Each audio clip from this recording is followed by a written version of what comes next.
الحمد لله رب العالمين والعاقبة للمتقين والصلاة والسلام على أشرف الأنبياء والمرسلين. أما بعد فأعوذ بالله من الشيطان الرجيم. بسم الله الرحمن الرحيم. قال تبارك وتعالى في القرآن المجيد والفرقان الحميد: إنما يريد الله ليذهب عنكم الرجس أهل البيت ويطهركم تطهيرا. وقال النبي صلى الله عليه وسلم: يا أيها الناس إني تركت فيكم ما إن أخذتم به لن تضلوا، كتاب الله وعترتي. صدق الله العظيم وصدق رسوله النبي الكريم، ونحن على ذلك لمن الشاہدین والشاکرین والحمد للہ رب العالمین. قرآن کی آیات کا رد ہے کہ نہیں ہے؟ قرآن کی آیات کا رد ہے کہ نہیں ہے؟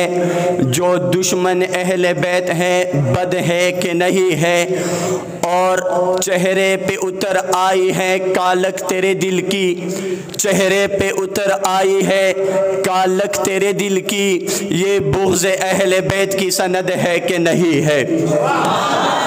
محترم اساتذہ کرام، مسند عدل و انصاف پر تشریف فرما منصفین عظام اور بزم محمدی کے چمکتے دمکتے مہکتے پھولو، اہل بیت سے عقیدت و محبت رکھنا ہم پر واجب ہے، ہمارا عقیدہ ہے ان سے محبت کرنا. گویا کہ نبی کریم صلی اللہ علیہ وسلم سے محبت و عقیدت رکھنا ہے. حضور علیہ السلام کا فرمان ہے، کتاب ترمذی مشکات صفحہ نمبر 580 پر حضرت ابن عباس رضی اللہ تعالیٰ عنہ کی روایت موجود ہے کہ رسول اللہ صلی اللہ علیہ وسلم نے فرمایا: اے لوگو، اللہ سے محبت کرو کیونکہ وہ تم کو نعمتوں میں سے غذا دیتا ہے. اللہ کی محبت کی وجہ سے مجھ سے محبت کرو اور میری محبت کی وجہ سے میرے اہل بیت سے محبت کرو. دوسری جگہ پر کتاب کا نام مستدرک جلد نمبر 3 صفحہ نمبر 162 پر حضرت ابو سعید خدری رضی اللہ تعالیٰ عنہ کی روایت موجود ہے کہ رسول اللہ صلی اللہ علیہ وسلم نے فرمایا: خدا کی قسم جس کے قبضے میں میری جان ہے، اس ذات کی قسم جس کے قبضے میں میری جان ہے، جو شخص بھی مجھ اہل بیت سے بغض رکھے گا اللہ اس کو دوزخ میں جھونکے گا. تیسری جگہ پر آئیے، کتاب کا نام کنز العمال جلد نمبر 12 صفحہ نمبر 44 پر حضرت ابن عمر رضی اللہ تعالیٰ عنہ کی روایت موجود ہے کہ رسول اللہ صلی اللہ علیہ وسلم نے فرمایا کہ لوگوں، میں اپنی امت میں سب سے پہلے اہل بیت کی شفاعت کروں گا، اور جس کی میں سب سے پہلے شفاعت کروں گا وہ سب سے افضل ہوں گے.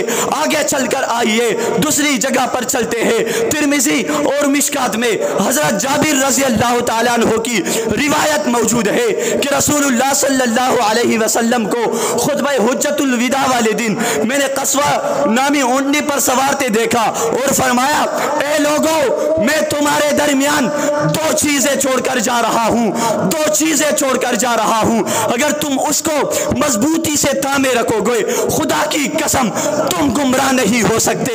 میرے دوستو، یہ ہے وہ احادیث. کتنی احادیث فضائل اہل بیت پر بیان کروں، کتنی احادیث اہل بیت کے مقام پر بیان کروں. آگے چند قدم آگے آ کر قرآن کی طرف چلتے ہیں. قرآن میں کہیں پر یوں ارشاد ہوتا ہے: یا نساء النبی لستن کاحد من النساء ان اتقیتن. کہیں یوں ارشاد ہوتا ہے: انما یرید اللہ.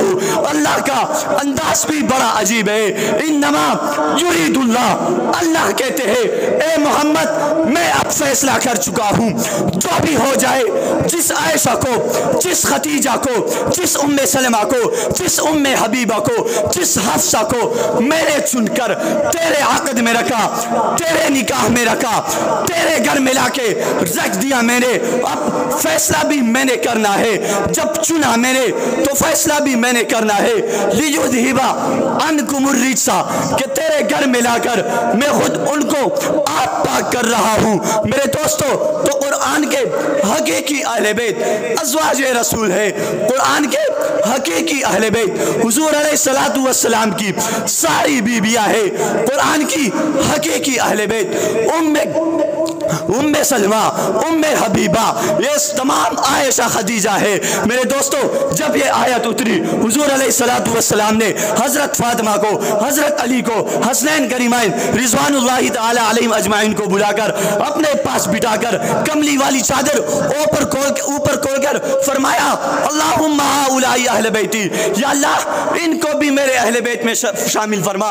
اس وقت ام سلمہ کہنے لگی اے حضور میں بھی اس چادر میں آ جاؤں؟ حضور نے فرمایا نہیں، تمہیں قرآن نے شامل کیا ہے، ان کا تذکرہ قرآن میں نہیں ہے۔ تو میرے دوستو یہ بھی اہل بیت ہے، وہ بھی اہل بیت ہے، یہ قرآن کے اہل بیت، وہ حدیث کے اہل بیت، یہ خدا کے انتخاب کے اہل بیت، وہ نبی کے انتخاب کے اہل بیت۔ جو ان کا انکار کرے اس کا اسلام سے کوئی تعلق نہیں، جو ان کا انکار کرے اس کا بھی اسلام سے کوئی تعلق نہیں۔ تو پھر میں کیوں نہ کہوں، پھول ماریں گے نہ پھولوں کی کلی ماریں گے، مجتہد ماریں گے، اصحاب و ولی ماریں گے، اور جو بھی کرتا ہے اہل بیت پہ تبرہ بازی ان کو فاروق کی درے سے علی ماریں گے۔ وما علینا الا البلاغ۔